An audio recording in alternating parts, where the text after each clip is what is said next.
ନମସ୍କାର ବନ୍ଧୁମାନେ ଆପଣମାନେ ସବୁଠି ଭଲ ଅଛନ୍ତି ବୋଲି ଆଶା କରୁଛି। ବନ୍ଧୁମାନେ ଆଜିର ଭିଡ଼ିଓଟି ଖୁବ୍ ଗୁରୁତ୍ୱପୂର୍ଣ୍ଣ, କାରଣ ଆମେ କହିବାକୁ ଯାଉଛୁ ଏମିତି ଗୋଟେ ସମୟ ବିଷୟରେ ଯାହାକୁ ଅନେକ ଅବହେଳା କରିଦେଇଥାନ୍ତି, କିନ୍ତୁ ତାପରେ ତାହାର ଭୟଙ୍କର ପରିଣାମ ଦେଖିବାକୁ ପଡ଼େ। ହଁ ବନ୍ଧୁମାନେ, ଆମେ କହୁଛୁ ରାହୁକାଳ ବିଷୟରେ। ଏହି ସମୟରେ ନିଆଯାଇଥିବା ଛୋଟ ଭୁଲ ସିଦ୍ଧାନ୍ତ ମଧ୍ୟ ଆପଣଙ୍କୁ ଦେଇପାରେ ବଡ଼ କ୍ଷତି।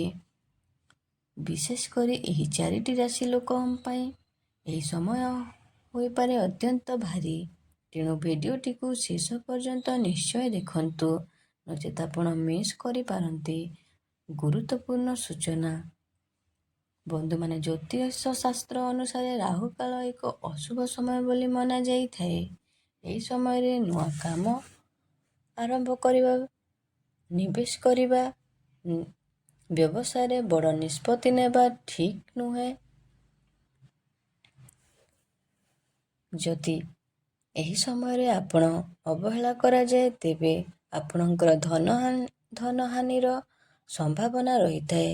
କାମରେ ଆପଣଙ୍କର ବାଧା ହୋଇଥାଏ।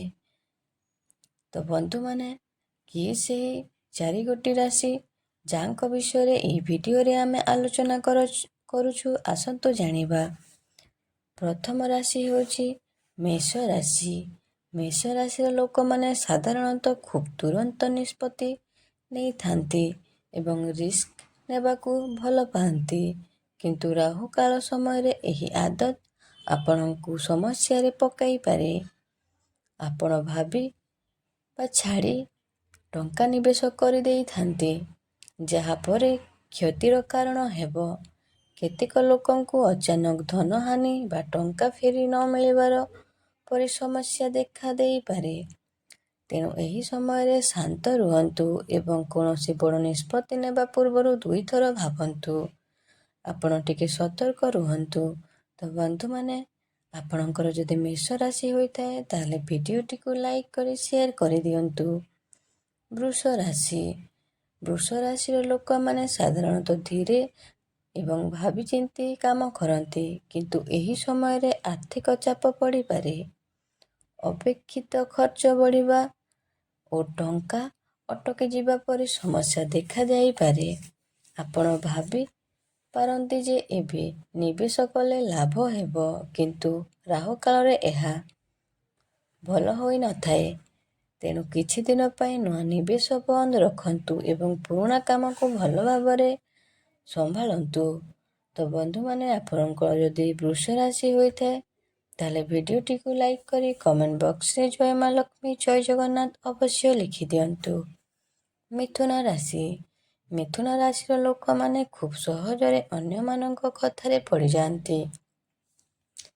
ଏହି ସମୟରେ କେହି ଆପଣଙ୍କୁ ଭୁଲ ପରାମର୍ଶ ଦେଇପାରେ କିମ୍ବା ଲୋଭ ଦେଇ ଟଙ୍କା ଲଗାଇବାକୁ କହିପାରେ। ଏହାର ଫଳରେ ଆପଣ ଧୋକା ଖାଇପାରନ୍ତି ବା ଟଙ୍କା ହରାଇ ପାରନ୍ତି।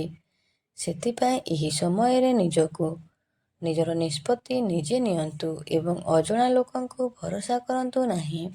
ବିଶେଷ କରି ଅନଲାଇନ୍ ବା ନୂଆ ସ୍କିମ୍ରେ ଟଙ୍କା ଲଗାନ୍ତୁ ନାହିଁ। ସେସବୁରୁ ଆପଣ ଟିକେ ଦୂରେଇ ରୁହନ୍ତୁ। ତ ବନ୍ଧୁମାନେ, ଆପଣ ଏହି ସମୟରେ ଟିକେ ସତର୍କ ରୁହନ୍ତୁ। ଅଯଥା ଖର୍ଚ୍ଚରୁ ବଞ୍ଚନ୍ତୁ। ଆପଣ ଯାହା ବି କରୁଛନ୍ତି ଟିକେ ଭଲ ଭାବରେ ଭାବି ଚିନ୍ତିକି କରନ୍ତୁ। ତ ବନ୍ଧୁମାନେ, ଆପଣଙ୍କର ଯଦି ମିଥୁନ ରାଶି ହୋଇଥାଏ, ତାହେଲେ ଭିଡ଼ିଓଟିକୁ ଲାଇକ୍ କରି କମେଣ୍ଟ ବକ୍ସରେ ଜୟ ମା ଲକ୍ଷ୍ମୀ, ଜୟ ଜଗନ୍ନାଥ ଲେଖିଦିଅନ୍ତୁ। କର୍କଟ ରାଶି। କର୍କଟ ରାଶିର ଲୋକମାନେ ଭାବନାରେ ଅଧିକ ଚାଲନ୍ତି। ରାହୁକାଳ ସମୟରେ ଆପଣଙ୍କର ମନ ଅଶାନ୍ତ ରହିପାରେ ଏବଂ ଆପଣ ଚାପରେ ଭୁଲ ନିଷ୍ପତ୍ତି ନେଇପାରନ୍ତି। କେବେ କେବେ ଆପଣ ଭୟ ବା ଲୋଭରେ ଟଙ୍କା ଲଗାଇ ଦେଇପାରନ୍ତି, ଯାହା ପରେ କ୍ଷତି ହେବ। ପରିବାର ବା ନିଜ ଲୋକର ପରାମର୍ଶ ନେବା ଆପଣଙ୍କ ପାଇଁ ଭଲ ହେବ। ତେଣୁ ଏହି ସମୟରେ ଧୈର୍ଯ୍ୟ ରଖନ୍ତୁ ଏବଂ ଶାନ୍ତ ମନରେ ସବୁ କାମ କରନ୍ତୁ। ଆପଣଙ୍କର ସବୁ କାମ ଦେଖିବେ ସଫଳ ହେବ। ଏବଂ ଏହି ସମୟରେ ଟିକେ ଆପଣ ସତର୍କ ରୁହନ୍ତୁ। ଯଦି ବାହାରକୁ ଗାଡ଼ିରେ ଯାଉଛନ୍ତି ତାହେଲେ ଗାଡ଼ି ଧୀରେ ଧୀରେ ଚଲାନ୍ତୁ। ତ ବନ୍ଧୁମାନେ, ଆପଣଙ୍କର ଯଦି କର୍କଟ ରାଶି ହୋଇଥାଏ ତାହେଲେ ଭିଡ଼ିଓଟିକୁ ଲାଇକ୍ କରି କମେଣ୍ଟ ବକ୍ସରେ ଜୟ ମା ଲକ୍ଷ୍ମୀ ଜୟ ଜଗନ୍ନାଥ ଅବଶ୍ୟ ଲେଖିଦିଅନ୍ତୁ। ତ ବନ୍ଧୁମାନେ, ଏହି 4 ରାଶି ଏହି ସମୟରେ ଟିକେ ଅଧିକ ସତର୍କ ରହିବାକୁ ପଡ଼ିବ। ବନ୍ଧୁମାନେ, ଆଶା କରୁଛି ଆଜିର ଭିଡ଼ିଓଟି ଆପଣ ସମସ୍ତଙ୍କୁ ଭଲ ଲାଗିଥିବ। ଯଦି ଭଲ ଲାଗିଥିଲେ କମେଣ୍ଟ ବକ୍ସରେ ଜୟ ମା ଲକ୍ଷ୍ମୀ ଜୟ ଜଗନ୍ନାଥ ଅବଶ୍ୟ ଲେଖିଦିଅନ୍ତୁ ଏବଂ ଚ୍ୟାନେଲଟିକୁ ସବସ୍କ୍ରାଇବ୍ କରିଦିଅନ୍ତୁ, ଲାଇକ୍ କରନ୍ତୁ ଏବଂ ସେୟାର କରିଦିଅନ୍ତୁ। ଧନ୍ୟବାଦ। ଜୟ ଜଗନ୍ନାଥ।